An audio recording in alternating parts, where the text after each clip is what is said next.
Trust creation के लिए सबसे ज़रूरी है ट्रांसपेरेंसी।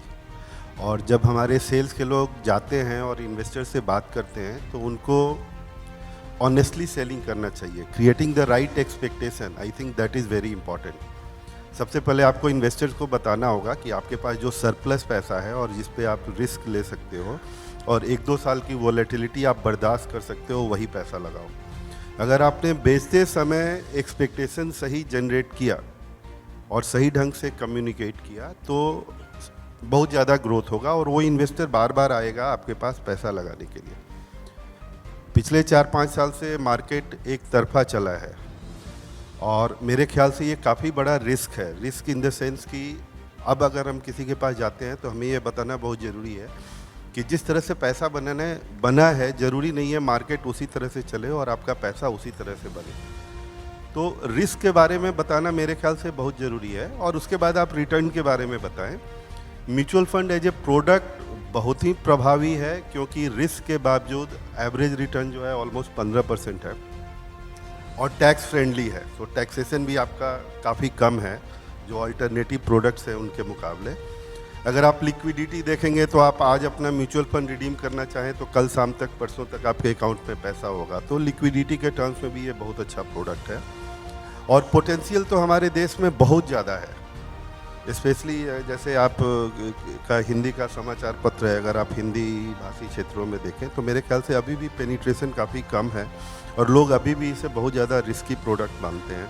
तो अगर ठीक से समझाया जाए, रोलिंग रिटर्न का कॉन्सेप्ट उनको समझाया जाए कि जो आप आज जो पैसा डाल रहे हो उसको 5 साल बाद देखो, 5 साल के अंदर क्या होगा हमें नहीं पता है, लेकिन 5 साल के बाद आपको ज़्यादातर समय आप देखेंगे कि पॉजिटिव रिटर्न मिलेगा और अच्छा रिटर्न मिलेगा। तो इन सारी चीज़ों को अगर सही ढंग से कम्युनिकेट किया जाए तो अभी पेनिट्रेशन अभी इंडिया में मेरे ख्याल से हाउस होल्ड सेविंग का ऑलमोस्ट 5% इन्वेस्ट हो रहा है म्यूचुअल फंड में। अमेरिका में ये नंबर मेरे ख्याल से 36% है, 36%। बहुत बड़ा नंबर है। So long way to go and long rope ahead. हमें ठीक से काम करके ईमानदारी से और ढंग से कम्युनिकेट करके हम इसमें काफ़ी आगे बढ़ सकते हैं। शॉर्ट टर्म और लॉन्ग टर्म में, शॉर्ट टर्म के लिए तो हमारे एक मित्र बैठे हैं, उनकी एस्ट्रोलॉजी में अच्छी जानकारी है, तो शॉर्ट टर्म में समझने के लिए हम उनसे बात करते हैं। और लॉन्ग टर्म के लिए हम कंपनीज़ की अर्निंग्स देखते हैं, कंपनीज़ के फंडामेंटल्स देखते हैं और कंपनीज़ पे रिसर्च करते हैं और उसके हिसाब से काम करते हैं।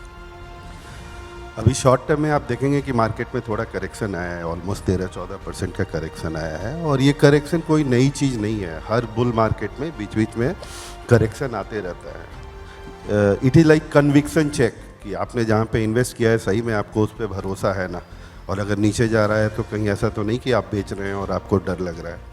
और ये जो कन्विक्शन आता है ये नॉलेज और अंडरस्टैंडिंग से आता है और जिस आदमी को वो चीज़ नहीं है उसको एक ऐसा आदमी चाहिए जो कि सही ढंग से उसको समझा सके, बता सके और फाइनेंशियली लिटरेट कर सके। और उस केस में जो हमारा लास्ट माइल कनेक्शन है, जो सेल्स के लोग हैं, उनका कम्युनिकेशन बहुत इंपॉर्टेंट हो जाता है, जिसकी बात मैंने पहले भी की।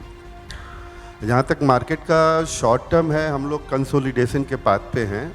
थोड़ा सा मार्केट एक्सपेंसिव हो गया था और मोमेंटम में क्या होता है, जैसे घड़ी का जो पेंडुलम होता है ना फिजिक्स में, आप जानते हैं, तो कभी भी उसको रहना चाहिए ग्रेविटी के लॉ के हिसाब से ठीक बीच में, लेकिन वो बीच में कभी नहीं रहता है। तो मार्केट्स का ये नेचर है कि जनरली परफेक्टली वैल्यूड हो कभी नहीं रहता, वो या तो ओवर वैल्यूड होगा या अंडर वैल्यूड होगा और ये ख़राब चीज़ नहीं है, because this is the point which provides us opportunity. तो थोड़ा सा ओवर वैल्यूड हो गया था मार्केट और वो करेक्शन हम लोग देख रहे हैं। इकोनॉमिक फंडामेंटल्स मेरे ख्याल से सारे अपनी जगह पे ठीक ठाक हैं। हर साल इलेक्शन के समय डिसीजन मेकिंग में थोड़ा स्लो डाउन होता है, ये कोई नई बात नहीं है। आप 2014 में भी देखिए, मोदी जी के आने के 2 महीने बाद मार्केट ने टॉप बनाया था, उसके 1 साल बाद कोई रिटर्न नहीं आया। 2019 में भी वैसा ही हुआ था। तो मेरे ख्याल से इस बार भी वही हुआ। हमारी मेमोरी थोड़ी कच्ची होती है, थोड़ी शॉर्ट। 5 साल का साइकिल है आप बोल रहे हैं? 5 साल की साइकिल है एग्जैक्टली। हाँ, 19 और फिर अभी 24 खत्म हो गया, यानी 5 तो इलेक्शन भी हम एक्सपेक्ट कर रहे हैं कि ये वाला साल जो है वो कमज़ोर रहेगा मार्केट्स को लेके। इनडायरेक्टली आप यही बोलना चाह रहे हैं?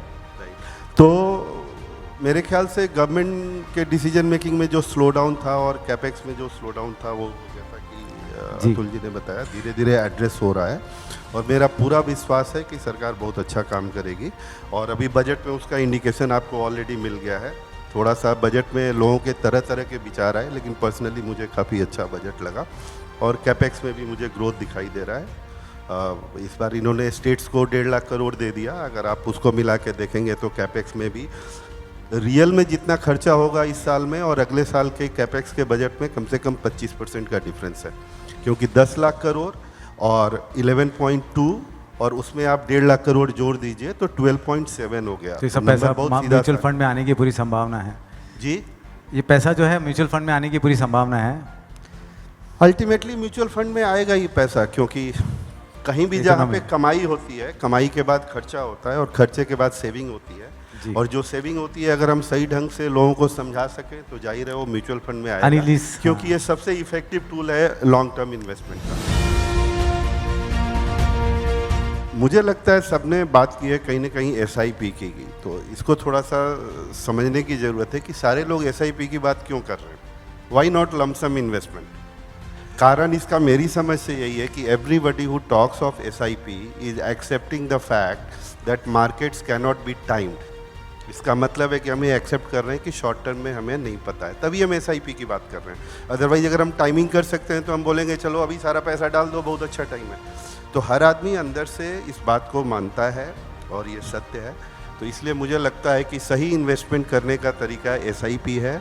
फंड मैनेजर का काम है अच्छी कंपनी को रिकॉग्नाइज करके, अच्छे बिजनेसेस को रिकॉग्नाइज करके वहाँ पे डाइवर्सिफाइड इन्वेस्टमेंट करना। Thank you. फंड मैनेजर का ये काम नहीं है कि आप ज़्यादा कैश कॉल लो। और आप देखेंगे कि मोस्ट ऑफ द कंपनीज जो म्यूचुअल फंड की कंपनीज है वो बोलती हैं कि हम लोग कैश कॉल्स नहीं लेते। तो उसका कारण यही है और इसलिए SIP मुझे लगता है बेस्ट टूल है।